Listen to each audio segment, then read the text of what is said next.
Well, as many of you know, I recently was gifted a Norlund double bit cruiser from Ray over at YO Wilderness, and he hafted a beautiful handle in this thing, and it also came with the original sheath. This is Norlund right here. The sheath is usable, but it's dried out, and I'm afraid to use it. I want to save this thing for historical purposes, really. It's a great collector. It's torn at that one rivet right there. The stitches are torn on each corner here, and I've not done anything to try to refurbish this at all. I'm going to leave it as is for right now and until I figure something out. But so what I've done is I've used this to make a pattern, and got the leather all cut out, and I've started putting a little dye on it. What I'm using is a little EcoFlow. It's a water-based dye. This is a mocha, or a Java brown, excuse me. Did Joe's Neon's big woody sheath with this, and it turned out fantastic. I don't think I've done anything for myself with it yet, so. And I'm going for a little different look on this. As you can see, it's kind of mottled and got highlights in it and whatnot. I'm kind of going for the slightly used look on this leather, so I've already treated that side, and the way I do that is I use a sponge brush when I want to get some different highlights. What happens was when you swirl it, it kind of foams up a little bit, and so it leaves you some streaks. I swirl it on there to get a coverage, and then I wipe it and look at it, and so that's what I'm doing with that. I've got this one dyed and buffed out, and I'm just getting ready to buff this one out. So it's kind of how you do it. Just use a soft buffing cloth, and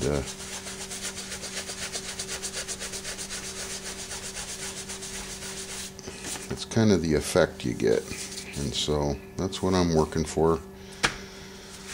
So stick around, I'll show you what this thing looks like as it progresses.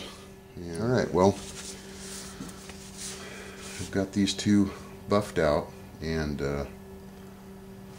kind of getting the look I'm wanting to achieve. Oftentimes I'll pick me out a piece of leather. I use a double shoulder for things like this, and I pick out things that are less desirable to other people, and I tend to use little blemished pieces of leather for my own projects. And this has a few blemishes, a couple of marks on it, and a ding and a scratch, and so this is what I've chosen for this project. I think it looks fantastic. I'm achieving the kind of stain I want on this, and there again, I'm going for the original pattern. These fold over like this. This will be the top, this is the bottom, and so that's what we're doing, moving forward. Alright, well, what I'm doing now is I've rinsed this same sponge brush out, because that dye is water soluble, and I'm just crudely putting a little professional finish on it. It's a clear matte, and this is just going to help protect this, so I'm just going to put a little bit on here and buff it out with that clean cloth. So I'll get this one done and we'll get to buffing.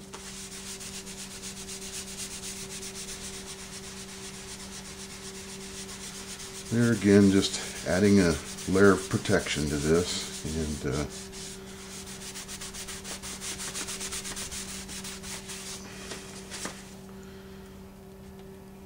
doesn't give it a high gloss shine, but just kind of a matte finish, and just exactly what I'm looking for.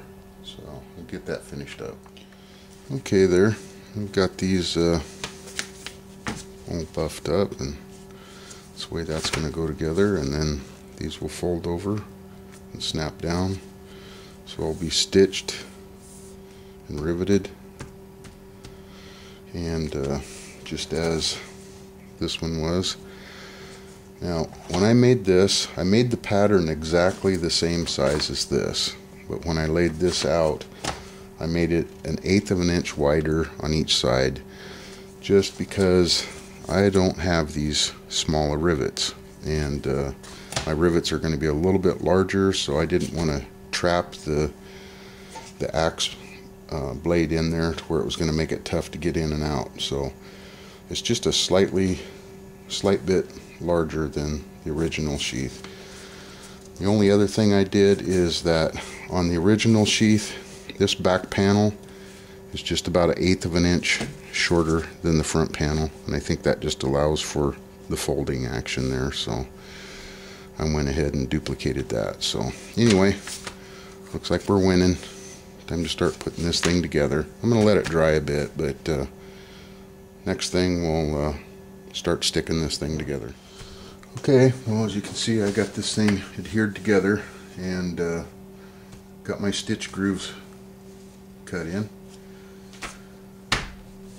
And I was really undecided whether I was going to edge bevel this or not, because looking at the original sheath real close, you could tell it was not edge beveled, but man, this thing's just looking like an envelope to me. So when I come back, it may be beveled and it may not.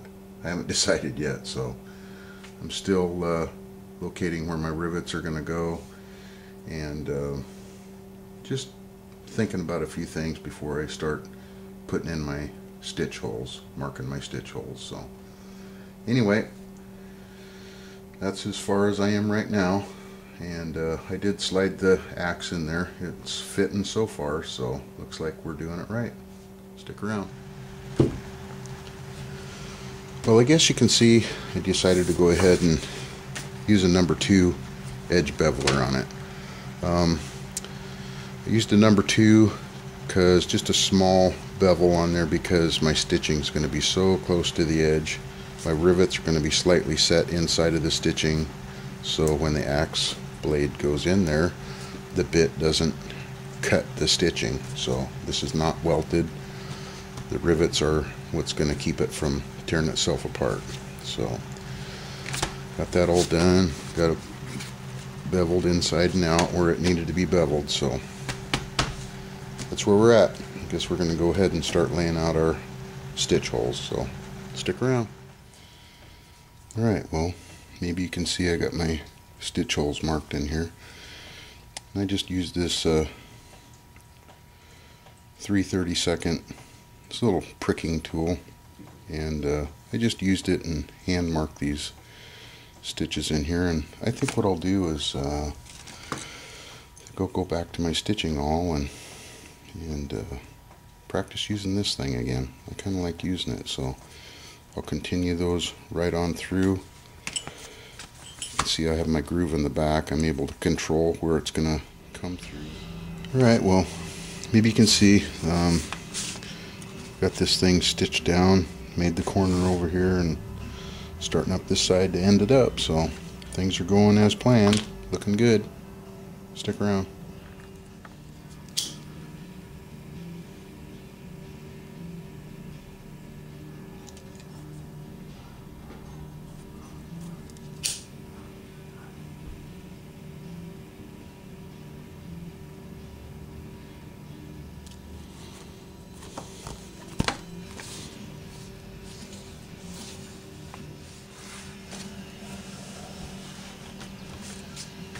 Looks like it's going to work just fine.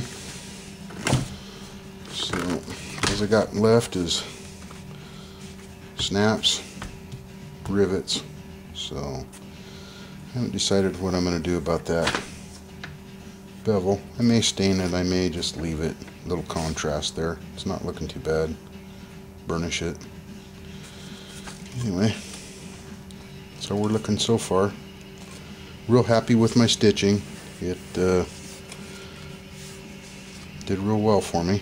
So, alright, stick around. Well, looks like we're nearing the end of this. Got the rivets and the snaps, and I think I am going to go ahead and stain these edges. I'm going to burnish it a little bit, so I want it all kind of to match a little bit. So I'll go ahead and move forward with that. I'm going to point out a couple of mistakes. On the original sheath, you can see how small these rivets are in here, and that's just something I don't have right now, so I went ahead and just used these standard rivets. Moved it in. They're going to be fine, you know. A little bit long, so they crowned up kind of a little bit. Backside looks good. One thing I want to point out, you might already saw it. Don't ignore your dull tools. When I was edging this right here, my beveler started getting a little dull, and I thought, nah, I can finish that up, and it frayed it a little bit. And you know, it's not ugly, but maybe I can burnish that out. But other than that, I'm pretty happy with the sheath. Fits good, and I think it's a good match, you know. I think it looks pretty darn nice. So let me slick up these edges and get back to you. Alright, well, got this thing finished up.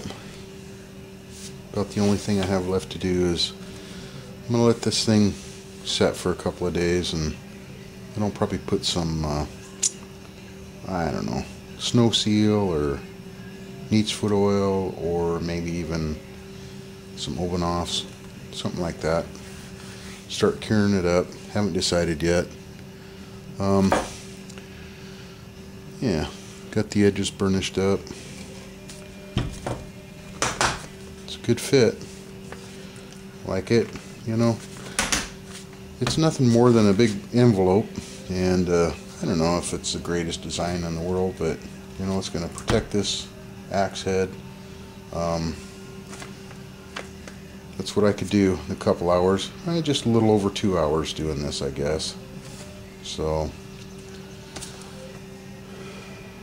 I used like a, let's see, a 6-7 ounce leather on this, because that appears to be about what this is, and I'm glad I did. It's pretty pliable and going to protect this axe good and just right. So,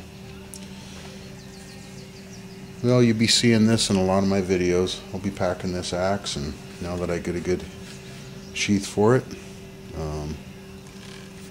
it's going to be in the woods with me. So I just want to thank Ray over at Wild Wilderness for this beautiful axe, and he passed that thing on to me, and I'm proud to own it. So I'll own that thing for the rest of my life, I'm sure. So anyway, long live the axe. Keep on bushcrafting. Over and out.